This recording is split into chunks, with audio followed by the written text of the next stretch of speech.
మహారాజు తానే సమిధల్లె మారి నిలువెల్లా వెలిగెరా.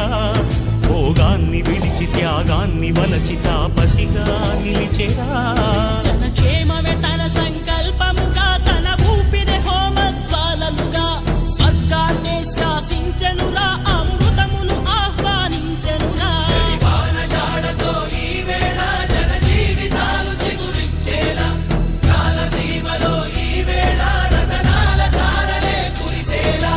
కల్లు కల్లు మని సిరిము వల్లే చినుకే చేరగా, జల్లు జల్లు మని పులకింతల్లు పుడమే పాడగా, హరివిల్లు ఎత్తి కరిమబ్బు వాన బాణాలే వేయని, నిలువెల్ల మంచు వడగళ్ళు తాకి కడగళ్ళే తీరని.